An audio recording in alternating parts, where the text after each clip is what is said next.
Hi YouTubers, my name is Pastor Ryan Rouse and welcome to another one of my videos. This is my day 14 reflection on my journey with Dietrich Bonhoeffer.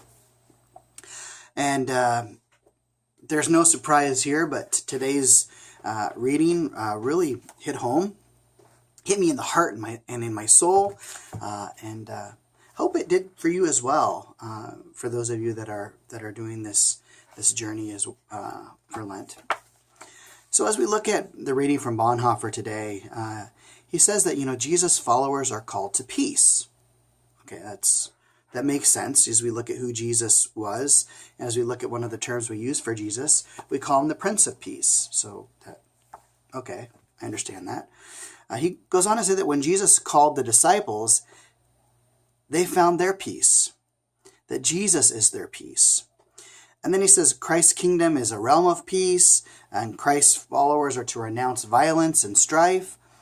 And then he goes on to say that we are to choose suffering instead of causing others to suffer. Okay. That makes sense in light of what Christ did for us. As we look at the cross, Jesus took on the suffering of the cross. That must have been painful beyond anything I could think about. And the fact that Jesus chose that suffering for us, was tortured, humiliated, crucified in our place. So he took on the suffering instead of allowing us to suffer the penalty for sin, of our sin, which ultimately is death. And then I think about how he calls us to take up our crosses. So it makes sense that we are to do the same. So as we look at our reflection questions today, as I think about the time I had in my journaling, let me go ahead and answer them as best I can. Okay, so it says, first off, have you ever thought deeply on the fact that you're called to follow Jesus as a call to peace? Reflect in your journal on how that realization makes you feel. Any actions suggest themselves? I got to say, I have never really thought too much about the fact that we're called to peace. Maybe because I focus a lot on the love command, and to me, peace goes along with that. We're called to love God and love our neighbor as we love ourselves, and we can love ourselves quite a bit, can't we?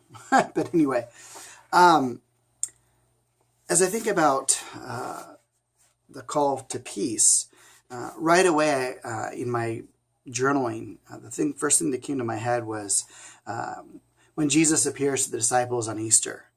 So the disciples are behind locked doors. They're fearing for their own lives. And Jesus walks through the door, and his first words to them are, "Peace be with you."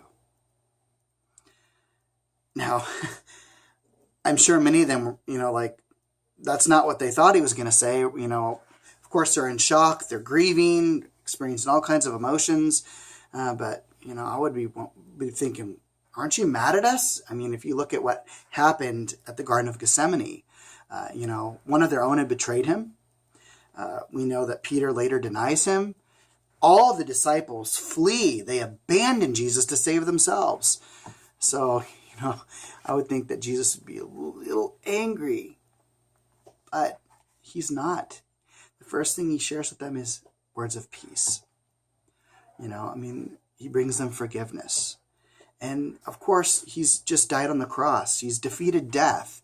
So the reality of death, or the penalty for our sin being death, is no longer an issue. So we can find peace in that. So there's so many different layers to the peace that Christ offers his disciples, a peace that he offers us. But as I think about, actions that suggest themselves, I think on Sunday mornings, we share the sign of peace before we commune. And peace of Christ be with you always, and also with you. And I think that's something that we are called to share each day of our lives, not just something we do at church, but that peace should be shared as much as we can. And that's going to be my focus as I continue to think about this throughout the week.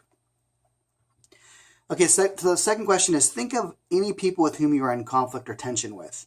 Reflect on what might happen if the next time you met them, you greeted them with signs of peace. Well, I'm currently having an issue right now. I will be honest with one of my family members. I won't say who it is. I'm not going to say if it's my wife or my son, but you know, some things happened the other day, and that person's still upset at me. I mean, I was trying to teach the individual an important lesson. I didn't raise my voice. I didn't think I was too mean, but that person's still mad at me, and even though I've apologized, there still seems to be something going on. I don't know where the anger is coming from. But anyway, as I think about if I were to offer up a greeting of peace, I don't think initially it would do much good because I've apologized. But in my reflection, I was thinking that, you know what, I just need to emulate this idea of being peaceful, and going back to a couple of days ago, being meek, and, you know, maybe that'll rub off. You know, I know that I can't respond to that person's anger with my own anger. You know, it's kind of the same thing with if someone's violent, the answer to violence isn't more violence, you know, because, you know, or retaliation, because, you know, it's like a never-ending cycle. This person hurts me, I'm going to hurt them, then they want to hurt me, and it keeps going back and forth, back and forth. So I'm going to just try to really honor these words from Bonhoeffer today, and try to be peaceful. And you know what, if I have to suffer a little bit, so be it. You know, Bonhoeffer says, suffer instead of letting other people suffer. And then the last question is, what experiences of peacemaking have you had?